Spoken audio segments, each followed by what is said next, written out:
There's a difference between chasing an experience and choosing a healing path. And there's a difference between I want to feel different and I'm ready to feel different.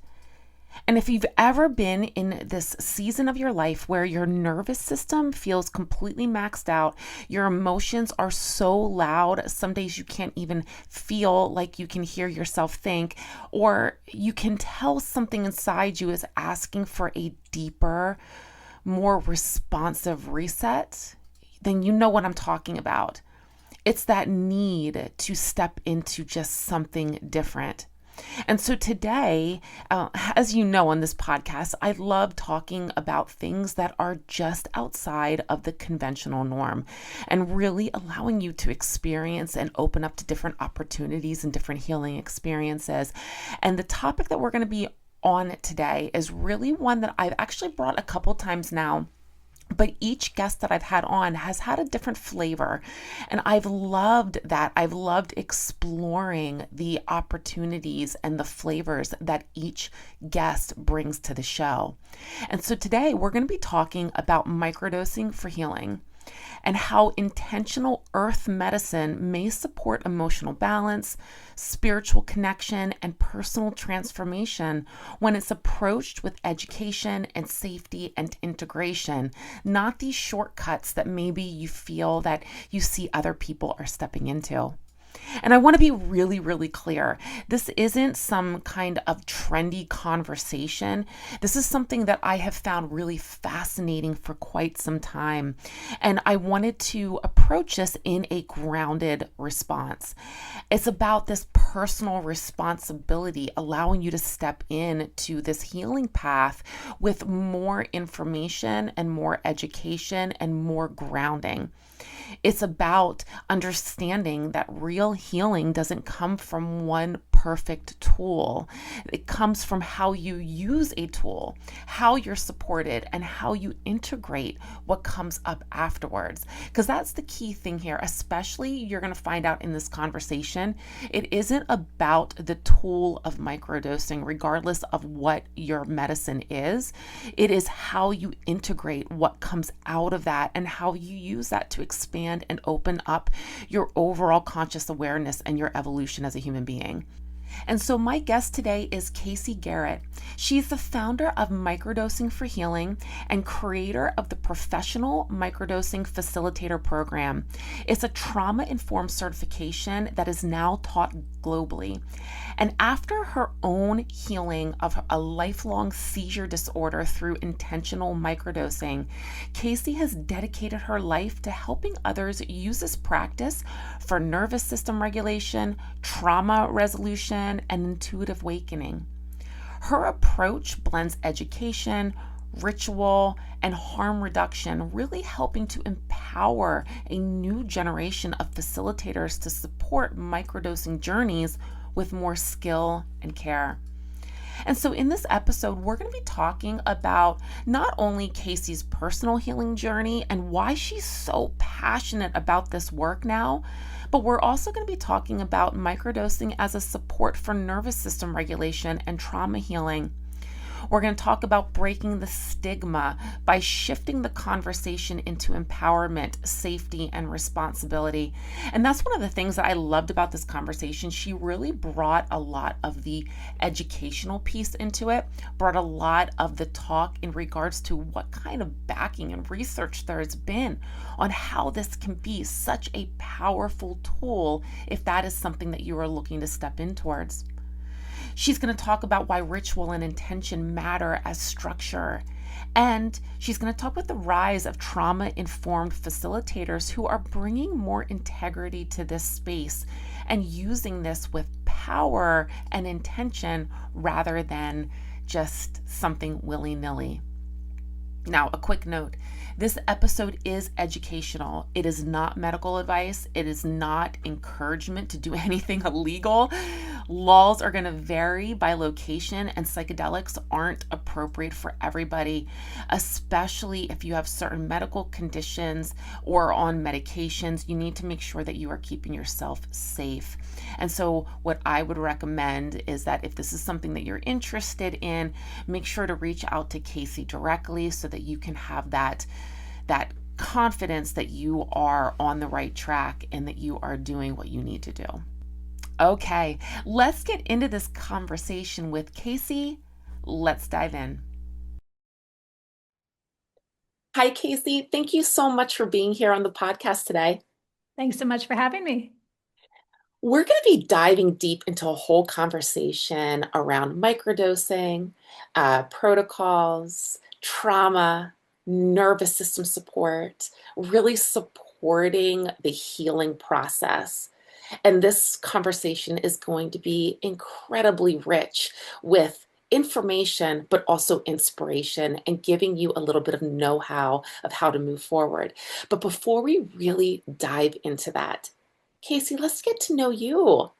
You've had quite a journey, I'm sure, and we're going to hear all about that. But I want to know you right now, where you're at. Is there a word or a phrase that you're really embodying in this season of your life? Beautiful question. Thank you for the opportunity. The word that came through for this time for me was thresholds. For me individually and all of us collectively, I see it in all of my community, my fellow guides and colleagues.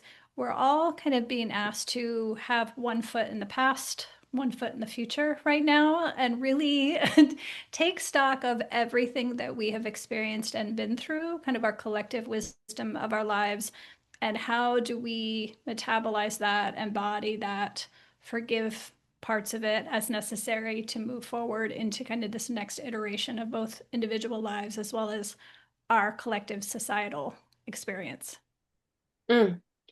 Casey, I've been having so many of those conversations, feeling like we are being asked or tested or put into situations to really be in who we were, reevaluating that, creating that opportunity to either stay there or to move forward.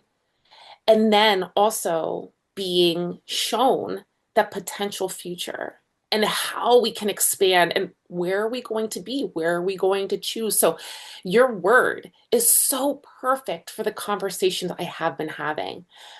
I would love to know, how are you standing at that precipice, that threshold? How are you looking back, but also looking forward and staying connected to that? Mm, well, I have a big birthday that's days away as we speak. So it'll be my 50th birthday. But I remember being a little girl and thinking like 50 is magic. Like 50 is gonna mean like you step into some threshold at 50 and you embody. I've been in the healing arts now for 30 years. And I've had a lot of elder female mentors over the course of my career. I'm so grateful for them. And I always look to them and the way they held their practices, whatever it was.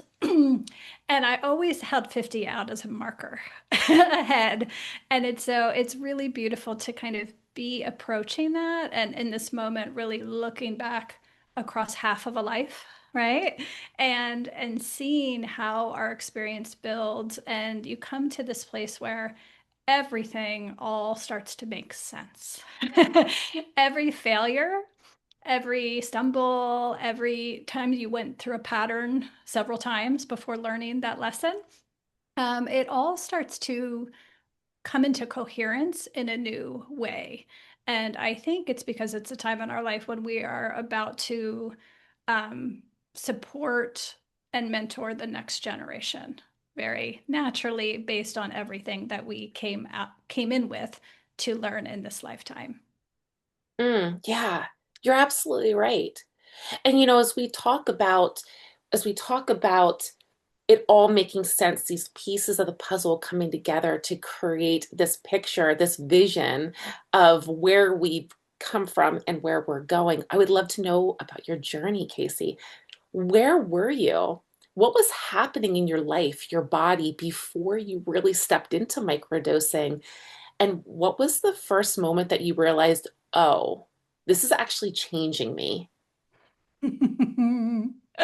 Beautiful question. Um, so I was, and many of my clients and people I work with are very tentative spirits. So I grew up wanting to be a doctor. So I've long wanted to help people and serve people's health and wellness. However, I had a grand mal seizure disorder when I was a teenager and also was Gen X. I grew up during the 80s and just say no era. And so for those factors, I didn't do any kind of drugs, let alone psychedelic drugs. So it was very far off of my radar. I was very fearful of losing control of my mind, destabilizing my already trick brain more at the time. But years later, after I had studied many different healing arts modality, I was very steeped and trusting in my body. I came across the concept of microdosing. And that I could kind of get my head around because it was very gentle, it was subtle, it was subperceptual. I wasn't going to be leaving the earth realm. And I thought, I didn't really have any great expectations for it. I didn't really have any expectations for it. I didn't know anybody else who was doing the practice on a regular basis. And I began and immediately started feeling shifts. The first things were definitely cognitive benefits, just a sense of clarity, a sense of uplift, peacefulness, intuition expanding, my connection to nature, and life just took on new nuance and new texture. And my seizures stopped and have never come back. So it took about a few months before I realized, I haven't had a seizure. I haven't even had an aura, and I've not had one since. I also used to get a lot of headaches from the time I was a young child, and I've had maybe one or two headaches in many, many, many years. So when life came up with the opportunity to um, bring microdosing forth into the work to serve others, I was at the time living in Northern California. In 2020, we were closed for the pandemic, and it was really just at the time a way to bring healing to our community in a way that we could. We were all locked down, we were at home, we couldn't gather, we couldn't touch people. That's what we did in our studios. Um, so it was just an opportunity to, I thought, to bring people together and stay connected and bring this work to people to see if they might have the same healing that I experienced. And fast forward, 5 years later, we've had now 32 groups through our process of microdosing programs, have a global community of many hundreds of people around the world doing this practice together, as well as training other guides to bring microdosing support to their communities as well. Mm, that's beautiful. I Gen X as well. So growing up in that whole era of just say no, I mean, you really are in this place of when these kind of conversations come into play, you're really into this place of I don't know. I don't know. Because subconsciously, I've always been told this is going to harm more than it's going to do good, right? And so I would say a handful of years ago, I've really started hearing about microdosing and about the effects, the potentials, the possibilities of psychedelics from different biohackers. I remember Ben Greenfield being one of the biggest. He would talk about it all the time. And I thought to myself, this is really interesting. And I don't know if you know any of my background, but I'm huge in holistic health work. And that is what I have. I mean, holistic health and body work and physical therapy. And so I'm very much my fingers on the pulse of what is healthy and what's not. What is conventional healthy versus what is root foundational healthy? How do we heal the root causes? And so when I would hear Ben Greenfield talking about microdosing and how he was using it for opening up to creativity and expanding into this knowingness, I thought, oh, there's something here. And then this year, it just all exploded where these conversations, I feel like they're all around me, and I'm seeing how it's been helping people and healing people, and the effects is just so beautiful. Yeah, wow. And so, Casey, for those who are brand new to this, let's just let's just explain it. Let's put it all out on the table in plain English. What is microdosing? What isn't it? Let's just talk, let's take the scare out, let's take out the hype and just be real. Wonderful. Let's do it. Let's do it, please. Yeah. So I think that one of the biggest misunderstandings and the thing that prevents people from exploring it is the notion that this is a drug experience. A lot of people think that working with mushrooms, psilocybin mushrooms, is going to be like working with, drinking alcohol or a drug that takes you outside of yourself, right? That alters you and takes you away in a sense that it dissociates. Mushrooms actually work in the very opposite way. You are actually brought home to yourself. You are clearer, you're more articulate, you're more centered, you're actually better in almost every way.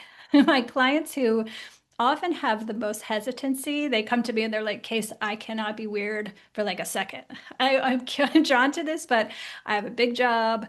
I have young kids. I have a lot of responsibility. I can't be off my game at all.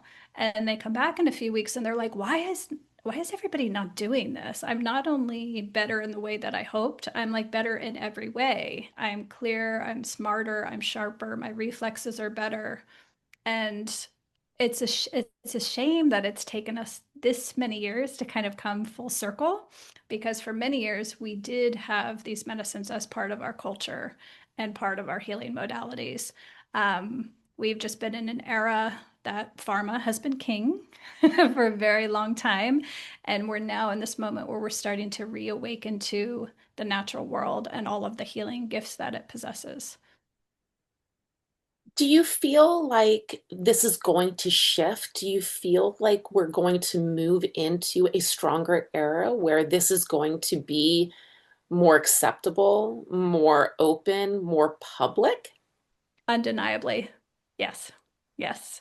And due to conversations like this, it's really people powered. It's this movement and this practice is growing not because of top down authority, but because of people just coming together and sharing their results and sharing their stories with each other. Mm. I think people too are craving it more. I think that there is a desire for opening up to something different, deeper, uh, more expansive, that is outside of what Big Pharma has told us for so long. Yes. That would, speaking of misconceptions, I'd say that's the other big misconception that we hear is people often, because we're so steeped in pharmaceutical thinking and conditioning, people equate microdosing kind of like a pharma experience where you take this substance outside of yourself and it quote unquote does things to you, right? And the gifts and the healing you receive are dependent upon the mushrooms. Actually, it's you that's doing the healing when you work with plant medicines. And the plant medicines are just igniting this innate healing within you. And you get to keep that. It's you that's doing the healing. It's just think of the mushrooms as like the key to unlock that healing. So people are often quite surprised to know they don't have to keep microdosing consistently to receive the benefits and gifts. Like I'll go many, many, many months. I've gone, it's been many years since I began microdosing. I never ever worry my seizures are going to come back when I'm not microdosing because I have a new set point of my nervous system that I get to keep and just carry through the world with me. So I would say those are the biggest misconceptions. And also that you're going to feel altered in any way. Microdosing, you're taking about 1/10 of what would be a quote unquote trip, right? Where you are going elsewhere into other liminal states.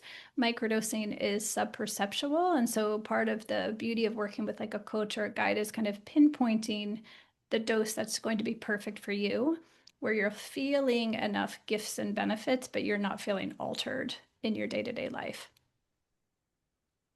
You've talked about nervous system. You've said that a few times here. And I know that in all of the research and the reading and the listening that I've done with microdosing, that nervous system regulation is one of the key things that it can help with.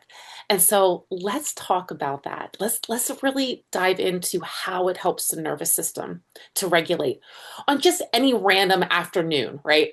I'm curious when you have been doing when you have been on this journey and you are feeling the effects of regulating your nervous system, what does a calmer system actually look like? What do you notice? Maybe sleep, breath, reactivity. Like what says something is shifting and this is working? Beautiful question. Well, one of the things that surprises people is so many of our conditions that we medicate for are actually rooted in nervous system dysregulation. We don't always present that way in the Western model of things, but everything from, concussions, TBI, headaches, cluster headaches, migraines, to neuropathies, physical nervous system damage, but also addictions, ruminating, OCD, many eating disorders. All of these things are based on kind of the canalistic ruminating mind, the looping mind. And the way psilocybin works is it opens up new pathways, lights up different parts of the brain, forms new connections, and it's kind of a window of neuroplasticity to enable you to make new connections, form new thoughts and pathways to break out of that canalistic thinking. And what's incredible about it and why it's so effective, it goes straight to that root cause. And when you regulate and reset your nervous system in this way, the symptoms just kind of disappear, right? Seemingly magically. So, but you're not treating the symptom, you're treating actually the underlying nervous system, and the symptom dissolves on its own as a consequence. Yeah, well, and trauma healing is such a big terrain. Like you said, trauma healing can look like something very traumatic, like, a sexual abuse or a physical abuse, right? Or it could look like something small and show up in ways like eating disorders or headaches and migraines. And so let's talk about microdosing and trauma and how it can help to really, I mean, if there's, unless you just answered that on the very basic level, like I would love to dive deeper with that. How can it help with really getting to the root cause of some of these traumatic issues, no matter how big or small T that trauma is? And also, where does it not help? Hmm. Yes, I'd love to talk about trauma because the way microdosing and natural medicines work with trauma is, again, so different and novel from the way we tend to hold healing around these things. So, in our Western model, we typically think of talk therapy. And I have worked with so many people who have experienced significant trauma in childhood, and they're like, I've done all the things. I've done all the things. I've tried all the medications, I've tried all the programs, I've done all the talk therapy, and I understand my trauma, but I can't get past a certain point.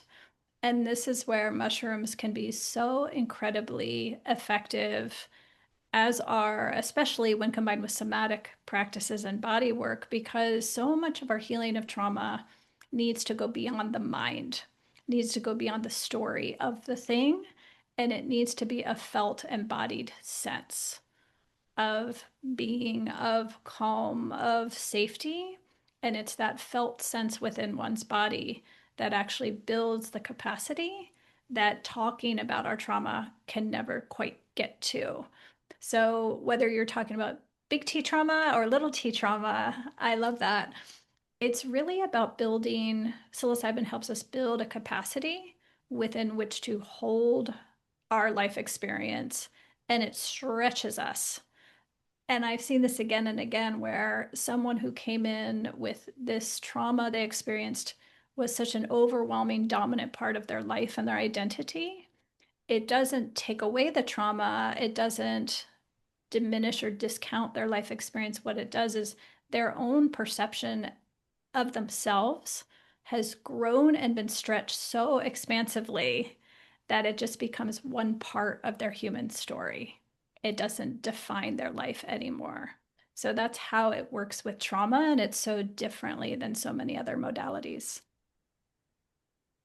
Well, and I think you raise a really good point. You said about people that come to you and say, I've done all the things. I've talked about it. I've done talk therapy. I've done all these modalities, and it only takes me so far.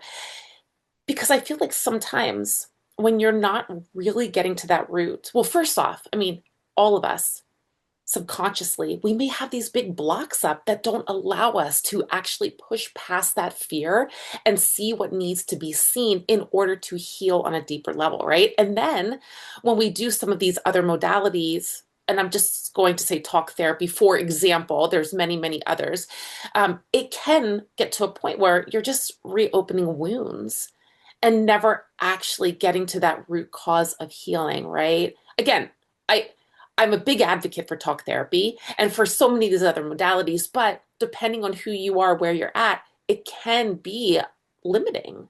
It can stop you. Yeah. Mm-hmm. I think for so many years, like the healing modalities we have are the best our human minds could conceive of, right? We come at things as humans, right? But when we work with plant medicines, these medicines have been around for millennia. They have an intelligence within them that goes beyond our human mind. Even like our most innovative technology, it's like they are their own innovative technology. And it's so fascinating witnessing and guiding people because I see the medicine's unique way of communicating to each person. Some people are very somatic people, very physical people, very connected to their body. And so the medicine will speak to them and work through their physical body. Other people are very intellectual, heady people, and the medicine will work for them and they'll have like lots of ideas and creativity starts to pop and their intuition starts to light up. Other people have a very more creative, like spiritually expansive soul and spirit.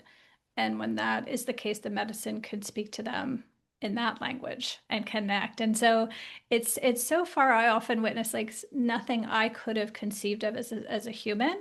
I learn from the process of the medicine itself, probably more than anything along the way. What have you seen as some of the best practices that go well in conjunction with it? So many, but probably far and away the one I work with the most, recommend the most is somatic practice. Body work, energy work, Reiki, polarity, any kind of massage therapy is a beautiful accompaniment. So much, we store so much in our physical body. We tend to favor the mind and talking about things so much, but we hold such a wisdom and intelligence in our body. And so when you work with particularly mushrooms, mushrooms work by amplification. They are very expansive. They bring up emotion, they bring up truth. And so when this energy comes up, it's really beautiful to work with body work too, to move that energy, to really get in touch with that energy and help release that energy at the same time. In addition to body work, I love helping people their own blueprint. Like everybody is different, right? We're all kind of wired differently. And so some people will really thrive with more inward practices, more yin yoga, more quiet journaling, being reflective inwardly. Other people are typically like that when they start working with mushrooms. They come out, they kind of come out of their shell and they really thrive with more relational practices. So for those people, I might encourage them to do more dancing, go in a group class, go take spin class, go row together in a group, things like that. So it's really, really different for each person. But I'm always, when I'm thinking of the modalities that I'm going to encourage them to check out, it's always in alignment with how the medicine is working with them and what's going to support them in their own unique energy. Mm. Well, let's talk about your journey with this. Were there areas of trauma or areas of your life that you were really able to dissolve outside of the seizures, that you were really able to dissolve and help to regulate your nervous system and get you back on track? Mm, yes, I have a very personal one that I'll share with you guys. So I lost my father when I was 7 years old, and he was a suicide. So it was very abrupt. We didn't have a lot of preparation time. And he was in this lifetime like one of my soulmates in this lifetime. Like he was we were meant to do this one together. And after that, I remember being even like 8 or 9 years old. That's when my headaches started. I spent lots of school days in the nurse's office getting headaches. And then I think later that was the same thing that morphed into my seizures. And so my trauma from that experience, that loss, rooted deeply into my nervous system. And I did lots of talk therapy. I did lots of healing. I went into healing. Um, and I studied lots of different religions, different spirituality. I spent a lot of my childhood kind of trying to intellectually understand. Um, Went into the healing arts, and I would say I came to a place of understanding, but I didn't really come to a place of peace around it until I started working with mushrooms. And through mushrooms and deepening that practice, like I said, I was very hesitant for many years. So I started off very slow and gently with microdosing. I microdosed strictly for a very long time. And in the course of microdosing, um, at one point, I decided that that was something I wanted to work with. That intention was to become closer to his spirit. I was able to feel him at different points throughout my life, especially in times of transition.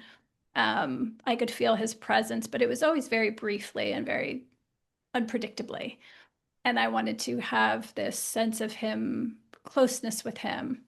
And as soon as I did that, I started having more dreams. He would come into my dreams. I could feel his presence more. I could just sense him in our lives with my sister sometimes too.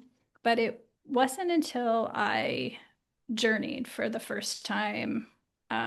For those of you who are listening, don't know what that is. It's a higher dose where you do move beyond the earth realm into different liminal states with a higher dose of mushrooms. And in that journey, and every journey I have ever had since he has appeared in it. He We've been able to sit down in them. We've been able to have conversations in them. He's allowed me to ask him questions to come to understanding. He gives me instructions that he wants me to do back over in Earth Realm. And most of all, there was one point where I was asking him and told him I spent so many years trying to understand. Um, and he took my hand in this journey, and he took his arm, and he kind of, where we were sitting in the journey, we were sitting outside in an apple orchard and sitting both on fallen trees. And he took my hand and he kind of unzipped the sky. And he took my hand and he put my hand into this place and time and space. And I instantly just intuitively knew he was allowing me to feel how he felt in that moment. He was allowing me to be inside himself in that moment. And it was so hard. It was so hard.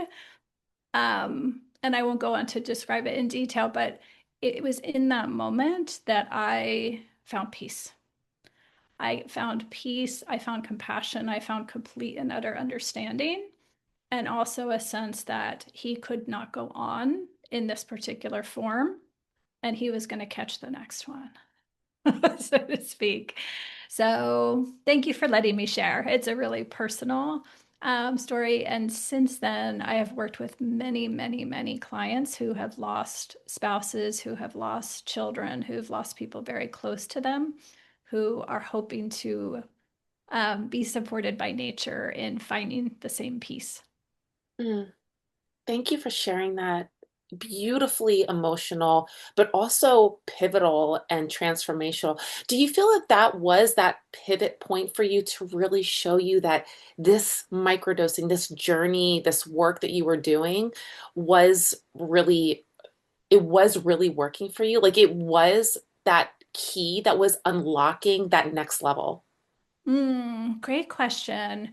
Well, there were lots of signs along the way from the start. I remember the first day I took my first microdose and I was like, I don't really notice a whole lot. And I was inside and I went to go take my dog out for a walk and poof, as soon as I opened my front door, the light caught my eye in a different way. I could smell the jasmine 4 blocks away in my neighbor's yard. I could smell the salt in the air from the bay that I had never noticed before hanging in the air. And it just all of a sudden, like life just kind of turned up a bit. And I was like, oh, okay, there is something to this after all.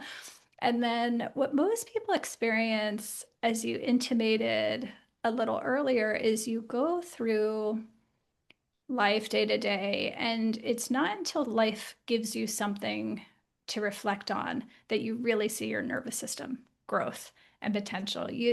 So many times people say to me, yeah, it's really, really subtle. I feel the uplift. I'm definitely more productive, more creative.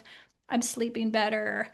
But oh man, I had this encounter at work the other day, and normally I would have been triggered and I would have been upset and I would have been stewing about it for days. And it was like, poof, I kind of couldn't believe how I handled it and how quickly I metabolized it. This is really working.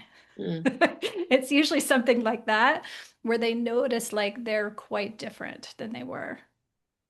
Maybe their road rage isn't quite as extensive as it typically is when they're in the middle of traffic, right? Yeah, those big moments that I think so many of us take for granted as just part of who we are normal reactions, when in reality it could be triggers and wounds and subconscious training. Yeah, people often describe to it as they notice their reaction is different, and they also can instantly have compassion for other people's behavior too. Kind of see beyond the obvious and the behavior and go straight to that person is fearful. That person is anxious. That person is this, that, and the other. And they're like, it doesn't take away the fact they're still an asshole, right? But they're like, I can really find compassion and I can see what's really going on with that person. Mm. Totally. Which is part of the evolution of our souls and where we are meant to expand to when we're on this journey is finding that compassion, seeing past the human eyes of the 3D experience and expanding into something much deeper, much greater, much more deeper in dimension, right? Yeah. There is so much more, so much Yes. more. And like I said, I think we're just at the tip of the iceberg. And the reason why this work is kind of coming forth now is it's to serve as a bridge in helping us get there for Mm. sure. That's the first time I heard it explained that way. I love that. Yeah, to serve a bridge because it's something that somebody tangibly can do, can take to help expand instead of constricting and compressing and masking the symptoms or masking the emotions and the feelings. Yeah. So thinking about that, you had a beautiful experience. I know many that have had beautiful experiences, expansive experiences, but the reality too is not everybody should be microdosing, right? Not everybody this is appropriate for. So let's talk about the other side of the coin. Who should not be microdosing, or maybe just needs some extra screening? And what are some big red flags or medications, perhaps, that people need to consider if they are looking at doing this style of work? Fantastic question. So, when someone's coming to me and they're interested in working with psilocybin mushrooms specifically, I'd say the biggest, and people always go, really? The biggest quote unquote contraindication to me is if someone, I question if someone is in a place where they are emotionally resourced enough to be at least momentarily more emotional than they already are. Because mushrooms, the way mushrooms works is they bring things up, they make things bigger so we can see them and work with them. But if someone comes to me and say they're raw with grief, they just lost a pet, or they just lost a loved one, or their wife just left them. Like if they're in this very raw, vulnerable place, I'll ask them, can you imagine feeling more emotional than you do right now?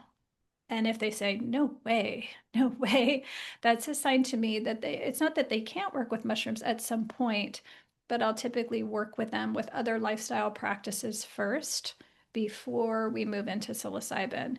Or we might start with a different microdosing medicine like Amanita muscaria, the cute little red mushroom with the white dots, the Alice in Wonderland mushroom. That's another mushroom that we can work with to microdose that doesn't necessarily amplify emotion. So, as strange as it sounds, like emotionality is typically the biggest contraindication for people. The other thing I'm really listening for when I first meet someone is this person ready for honesty and big truth? Especially with psilocybin, psilocybin is really going to show you the truth. And lots of people coming, the majority of people coming that I work with are really ready for that. That's why the mushrooms called them. It's time, their soul, they're ready in their soul development for that, to be honest about themselves, to be honest about the world, and to take that on and face that fully. But I think as it comes more into the mainstream and people like think that the mushroom experience is going to be like a happy pill or an antidepressant, they don't really understand it, that the process of working with mushrooms isn't to be happy and comfortable all the time. It's to be honest with ourselves. And in that honesty, we can get to a place of joy and alignment and peace through it. So those are the two main things I look for. Do you think that people in this mainstream part of this conversation, do you think that people maybe get into that thought process? It's a happy pill, it's is an antidepressant because we're so used to taking medications for our concerns, our health issues, our mental and emotional status? It's a lot of it is our conditioning, but it's a lot of just being uncomfortable. And It's true. I Makes still sense. after I still 3 decades in still fall for it, right? It's like we're just trained and conditioned. Like if we have a headache, we're trained and conditioned to make the headache go away as quickly as possible. We're not trained to be curious about what's causing this headache and how can I get to a place of honesty around that and support that versus the nearest pill, right?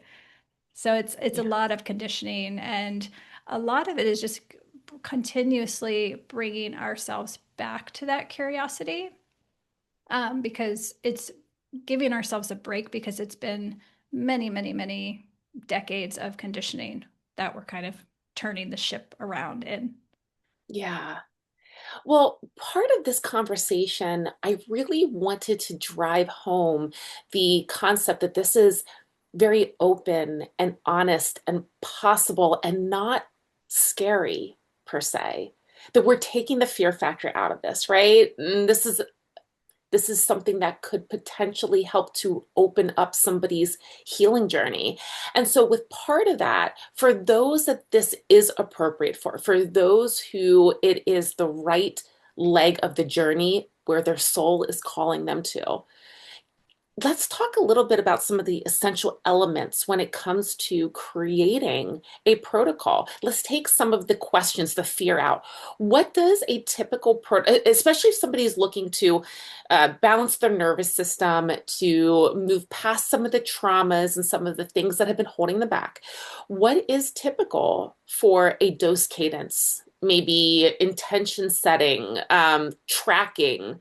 How does somebody get the most integration out of this? Beautiful, sure. So ultimately, your relationship with the medicines will become intuitive over time. Once you establish a connection, you know how it feels and you work with the medicine. But I love to start with a fixed protocol at the beginning just because we thrive. Humans thrive with support and structure, especially on the front end. And so it's really nice to have some consistency and kind of a scaffolding to your experience. And so I often liken it to meditation practice, right? You're going to get a lot more out of it if you dedicate yourselves to every day being consistent 10 minutes a day on the cushion rather than being very sporadic around it. Same thing with microdosing. So there's many different protocols, and I'll sit with each person and assess for them how much contact they'll have with the medicine in any given week versus not, depending on what their intentions are, their level of sensitivity, what they're working through. Are they on other pharmaceutical medications that may have a blunting effect, requiring more psilocybin? So typically the range will be a protocol that is more contact would be a 5-2. This is what I worked with for many years. And the protocol I tend to still work with when I'm actively microdosing is 5 days on, 2 days off. Typically, I do Monday through Friday just because it's easy to remember for most people. But I work with a lot of sensitives, a lot of creative people, a lot of very spiritually open people who it really doesn't take a lot of medicine to have a beautiful effect. So I find them very much supported by a very, very low dose, but more consistent. So a very low dose at 5 days a week. Other people will assess they'll do better with less day overall dosing, but a little bit higher of a dose. So maybe an every other day a week schedule, or sometimes even 1 day on, 2 days off, 1 day on, 2 days off schedule. And what about, is there a buildup effect at all when it comes to the actual medication? Or what if people don't feel like they're really feeling anything anymore and they're curious if they're still gaining the benefits? Great question. So it's a very different experience than, say, an antidepressant, where you have to be on it for X number of weeks for it to ramp up. And people typically have a lot of side effects along the way until your body calibrates. And then if you choose to go off or taper, it's a whole host of side effects and tapering on the way down. Psilocybin is instant. So you can start, you can stop. There's no side effects in starting, there's no side effects in coming off. It metabolizes through the body very quickly. And the medicine doesn't have a ramping effect, but your spiritual connection with the medicine does. So that is what tends to build and grow over time. So I've worked with many people who are now, they've been working on and off with the medicine for 5 or 6 years, some of them. And so I see where they were 5 years ago, they worked with the medicine for one intention. And now, many years later, they have solved for that intention, and now they're working with the medicine for some completely other intentions. So that's how it tends to work. Mm, that makes sense. That makes sense. And so you had mentioned the word consistency and about being on that schedule and allowing yourself to flow through it. But you also talked earlier about the intuition and bringing that piece into it. So let's talk a little bit about ritual without the rigidity. Are there some small doable rituals that you've seen consistently deepen outcomes, regardless if you're trying to be on a schedule or use your intuition to help you, especially those with busy brains? Yes, yes. I work with a lot of those too, and a lot of artists. And it's counterintuitive, but people, once they get into a schedule, they realize that it's actually the structure that allows them to have a more expansive experience in it. It's so interesting and counterintuitive in so many ways, but beautiful to witness. And so, yes, my goal for someone is to have a structure and a consistency enough for to have people something to anchor into to make their nervous system feel soft and consistent and safe with being held in a container. of care and support and also consistency of practice, but then also within that have a lot of freedom to do different practices, do different things that call to them. Like a very common one is people come in and they're like, do I have to journal? Everybody tells me to journal. I'm just not feeling the journaling. Do I have to journal? No, some people will thrive. I've seen many people start microdosing and they can't write enough. It's just their journals from the weeks when they start microdosing, it's just, it pours out of them. Other people, it comes through in other ways. And so that's the beauty of it is you can really create your own ritual that you're drawn to. We've had a lot of people come to practice are led to things that they never even heard of before, but things just drop in. They meet people, they make connections, and they get led to the thing that's meant to support them. A lot of people, when they complete a microdosing cycle and they're taking a break from the medicine for some time, the number one thing they share with me is they miss the ritual. They still feel very much connected to the medicine. They still feel things flowing and growing and shifting and healing without taking the medicine, but they're like, I miss the me that was doing the ritual as part of the thing. It's interesting. And so, would you recommend even in that? Because, I mean, really, the reality is they've shifted, they've grown, they've expanded. They're now creating these rituals and this consistent marker to allow themselves permission almost to be a different human being, to be a different soul, really. And so, would you say that even just then taking a different style of ritual that might be outside of the microdosing would be a great substitution while they're taking a break? 100%. Yeah. Yes. Yeah. And it so naturally, effortlessly happens.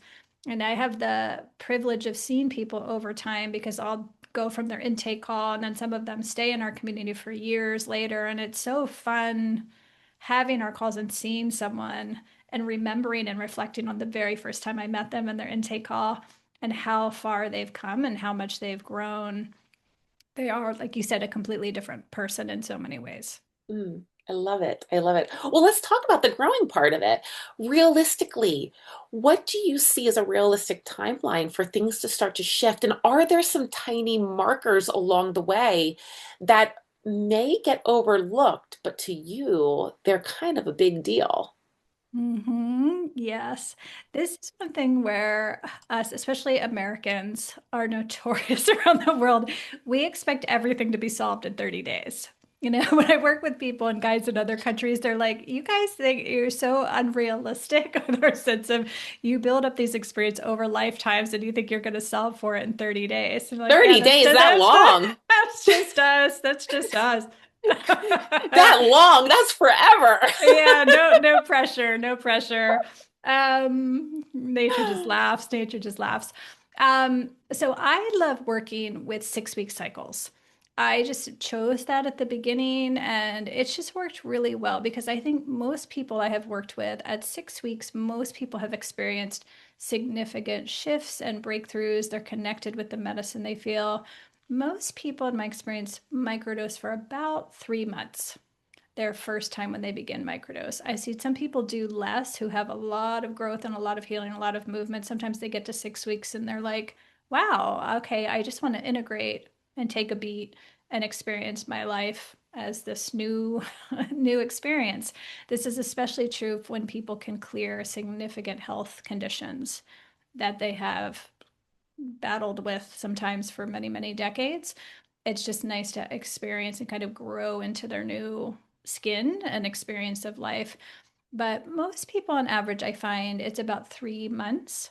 And then at that point, we'll just take time to integrate. They'll work on a new ritual, continue the ritual they already had, just integrate and take about a month off usually between cycles. Hmm. As you were talking, I was thinking to myself, how many people might be really apprehensive to even trying microdosing, not necessarily because of any of the hype or the fear or the questions around it, but because of being so tied into a certain identity that their wounds, that their triggers, that their emotions allow them to really identify and be, right? And so, like, as you were talking, I was thinking to myself, like, with you and your seizure disorder that you had experienced, how did you talk to your doctors after that? How did you talk to your family? How did you talk to yourself and just like pull yourself? I am not a person with seizures.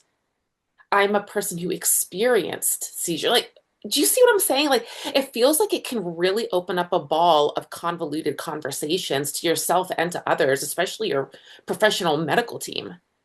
This is a very, very insightful inquiry for so many different reasons. And one of the things I've seen, because this is a little, quote unquote, out there still for people to step into, I work with a whole lot of people who, if you asked them a year ago, would you be working with psychedelics? They would be like, me? Who? Right? And then they come because many times they have tried everything else. And sometimes they'll microdose for 6 weeks and clear whatever it is.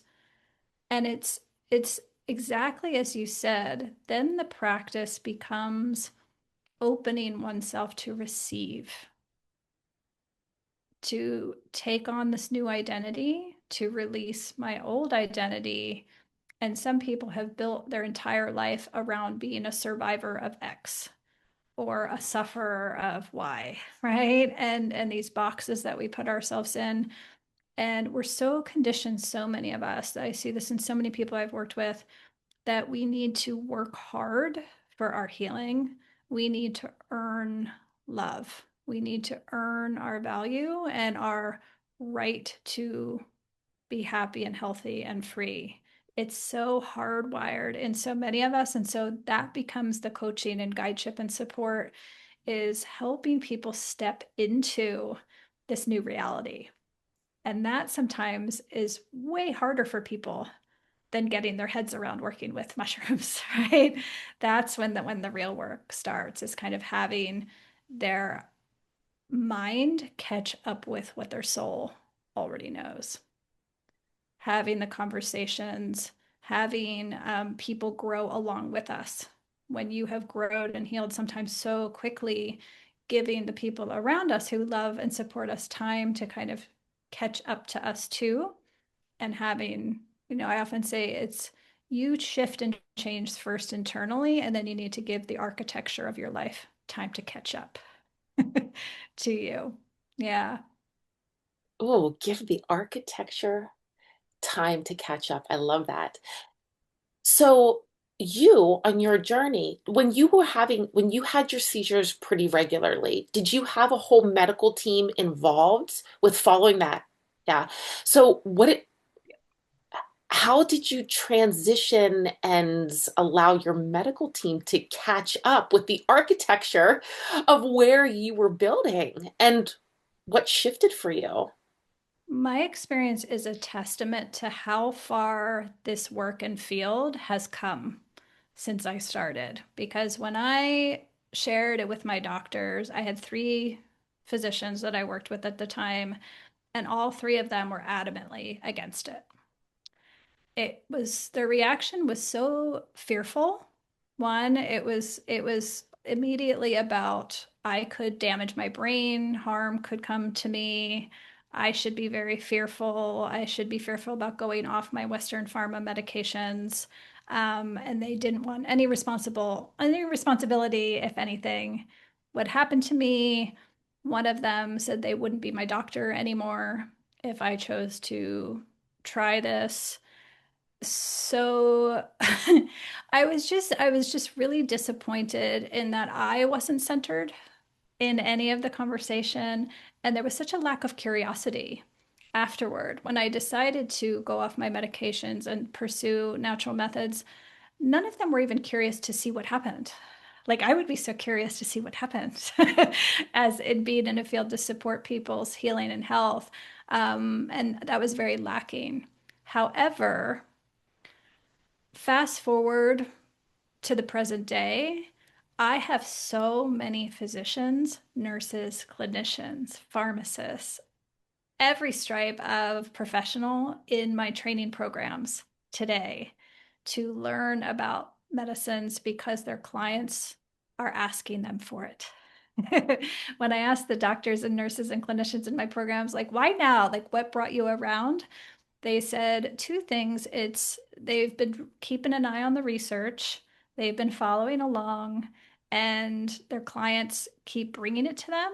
And they want to be able to, even if they can't serve it in their practice, they want to be able to be educated enough to know which of their clients and patients will benefit from it so they can be encouraged to go get the support they need to explore it. And then also, a number of them are coming for their own health and well being.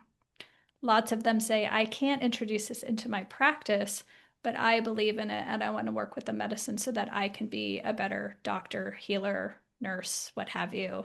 And really be in touch with my clients and patients in a new and different, more helpful way.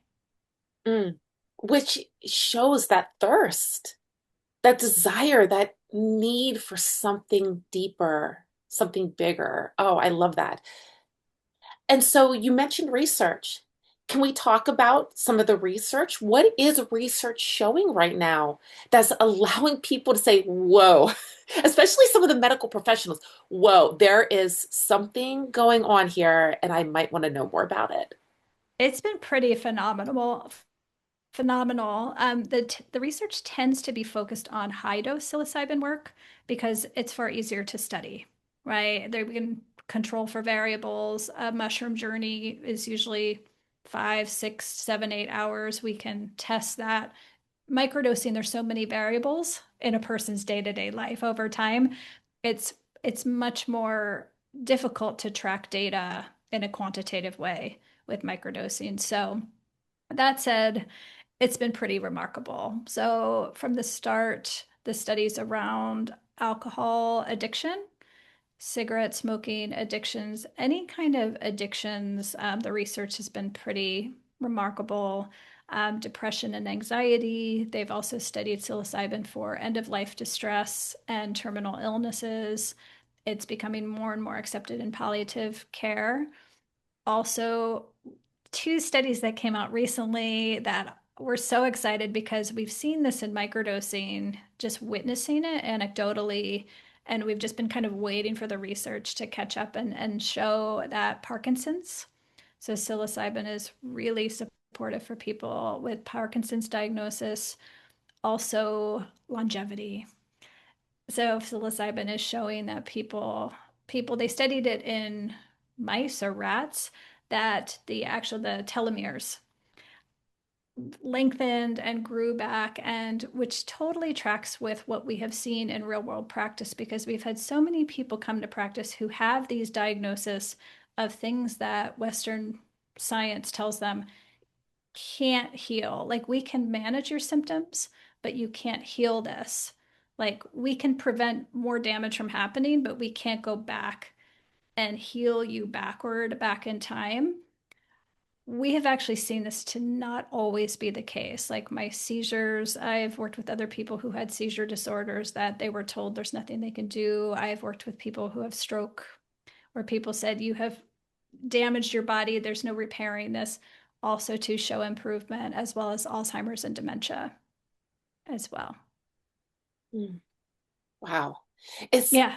it's absolutely mind-blowing that this has not, well, it's not that We can mind-blowing. we can we can talk about why That that is. I'd like to, because that was, because you were talking, I'm like, well, technically it's still considered illegal. And so how does one safely implement this into their life without fear, right?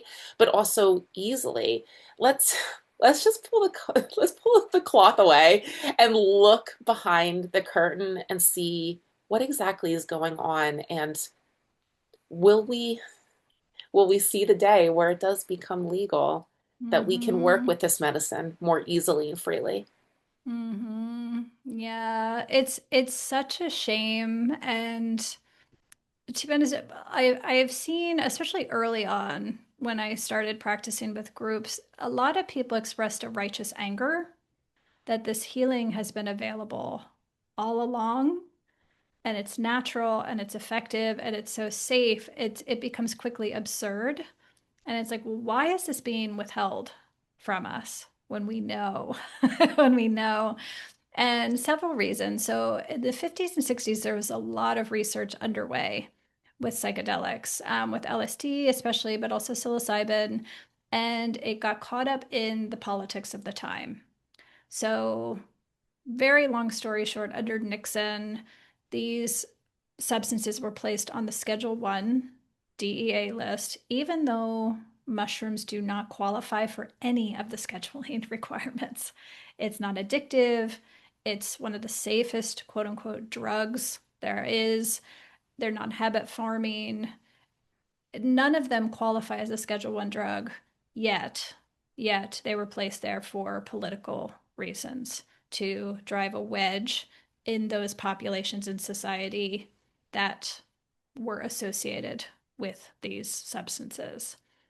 Fast forward now, what was political now is a different kind of suppression and repression that is driven by big pharma. I think it was fine as long as it was weird and it was fringe and it was, it was just a few people on the side like doing this work. But now that the research is coming up and we're legitimizing this work with the science, with the research, with people coming forth and sharing, now pharma is taking notice. And it's a very different way of healing, right? Rather than being beholden to a pharmaceutical drug for the rest of your life, right? Versus you could do 6 weeks of mushrooms and heal this and be free. You can see why that would be concerning to a multi-billion-dollar global industry, right? So I think that the true what we truly face now isn't just government legality, it's also the suppression and the repression and the censorship of this work because it rocks a big boat. Yeah. But yet, alcohol and nicotine are fully legal And and very profitable. and Very profitable. profitable and very publicized. But yeah, oh, I could go down a whole rabbit hole. I know. But yeah, you're right. And I think that it really, especially now that this research is coming out and there is no way to monetize on it from that bigger level, I'm not surprised that there's still a lot of suppression and a lot of issues around bringing it forward. Mm-hmm. Yeah, it's But like anything novel and new in society is like as long as we can laugh at it and make fun of it and make it small, but then when we can't do that any longer, the next step is controlling it. yeah, yeah, yeah, you're right. Well, but what I love too is that in your work, you've started to make it easier for there to be more accessibility.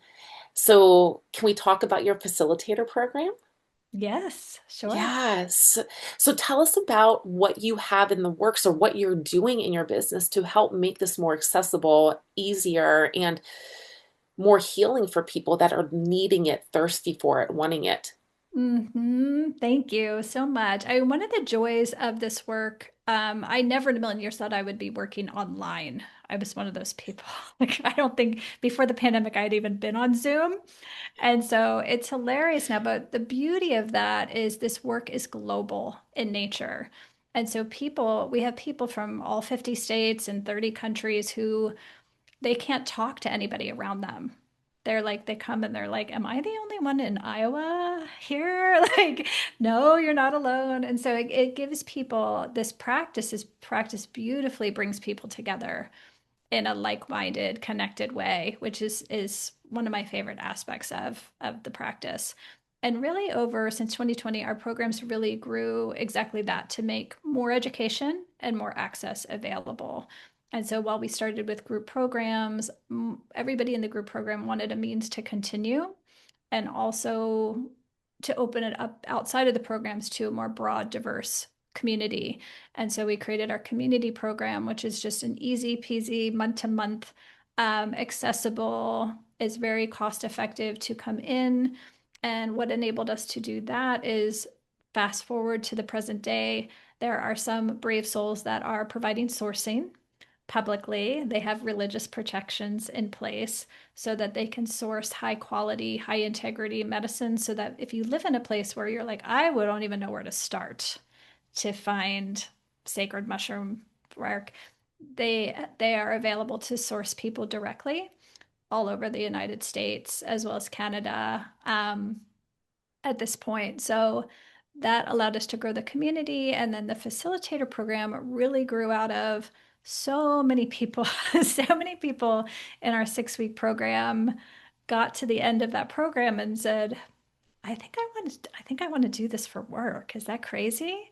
And many guides were kind of just born out of that original program. And so fast forward this year, for the first time, we put together a really beautiful, diverse, structured 12-week program with all practicing guides on the teaching team to support people in all the aspects of practice. So we teach them the science and the research, but also how to work with dreams, how to work with addiction and recovery, how to work with other mushrooms beyond psilocybin, how do they sync and play well together when you're working with people. So it's been really, really beautiful. And we look forward to expanding that in 2026. Mm. And so the facilitators that you've been working with, are they all over the US? Yes, internationally, Oh, actually. internationally. That's amazing. Wow. Wow. And so for the person that's sitting here listening and saying, I think that this is right for me, this might be the next step. Perhaps they're looking for a facilitator, or maybe they're just trying to figure out what that next step is. What would you recommend somebody to get started? Hop into the community. That's what it's there for. So we welcome a lot of beginners, a lot of people who are just curious, but they go online and try to get information and are just completely overwhelmed. There's just so much information. It's like who to trust, what's real, what's not. And so the community, you can just come in. We gather as a community 2 or 3 times every month. And it's a great time to just pop on. You get to hear people's stories. There's always newcomers. There's always people who've been practicing for years. And I lead all the calls, but we always have a lot of the guides from around the world that are professional guides there to take coaching questions, answer your questions, any concerns you have. Yeah, that's a perfect beginning step. And honestly, I think it's probably the smartest step because, especially when you're doing this work, and if you've never done it before, or if you have all these questions, like you're not sure if what you're experiencing is normal, or maybe how to shift when you feel like you're upgrading and you need to take that next step, having a supportive community, I would think would be really beneficial. Especially Yeah, because the process is so the opposite of how we've typically thought of healing, what it looks yeah, like.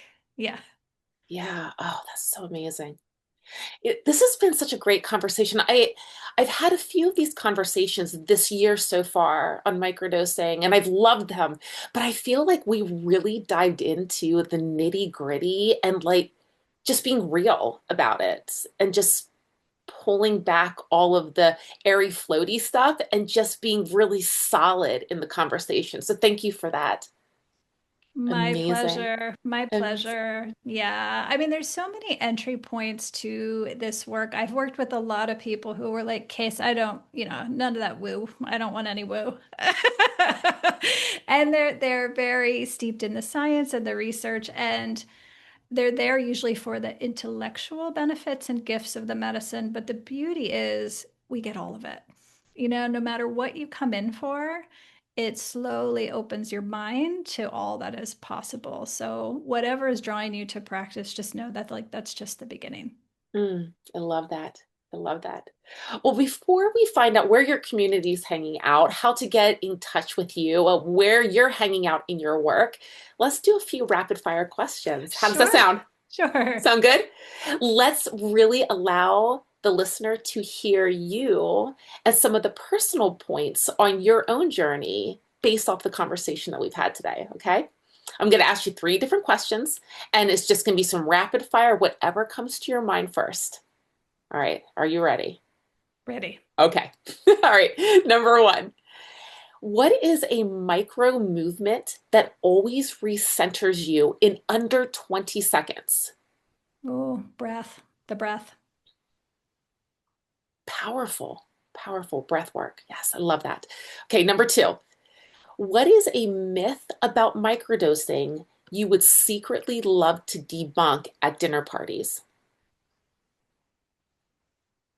I already shared a couple. Let me see if I can come up with another.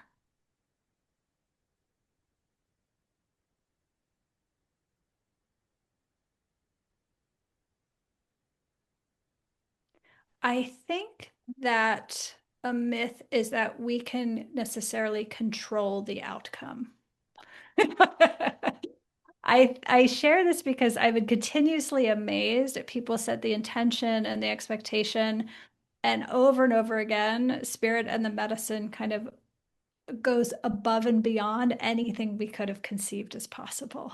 So hold your expectation, but save room for magic is what I'd like to share on that. I love that one. Yes, yes. All right, and number three. When we talk about integration, integration being such an important part of this, right? What is one song that you would put on your integration playlist to really help keep you motivated, especially on some of those tough mornings? Ooh, this is a good one. I listen to music almost every morning. Lately, I've been listening to a lot of Aurora, so that's what I would share. Yeah. And why?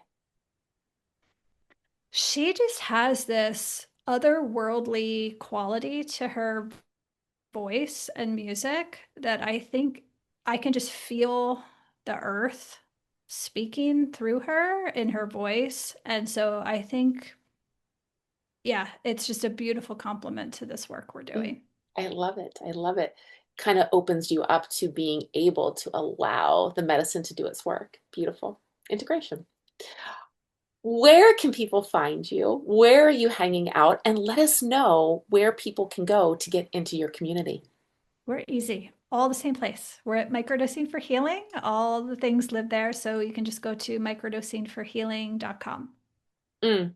And I will have that link down in the show notes to make sure that you can get right into the world of Casey and all of the beautiful work they're doing. Do you have any last words that you would like to lay on the hearts of the listeners for today? Mm, just to listen to your soul. That would be my best advice. Like so many people share with me when they first come to practice, they're like, I know I'm supposed to follow my intuition, but my intuition hasn't talked to me in a very long time. And I don't know if I have it. We all have it. So just know, like, trust your soul. And oftentimes, your soul is leading this process. So things will start to happen, things will just people or practices will just start to come into your field in a way to kind of catch your attention. And that's a sign and a symbol of your soul at work. So just listen to that when it happens. Mm. Thank you so much. Thank you so much for the work that you're doing. Thank you so much for the conversation and for being here today. I'm really grateful for you and this work, and I can't wait to see how it expands. Thank you so much.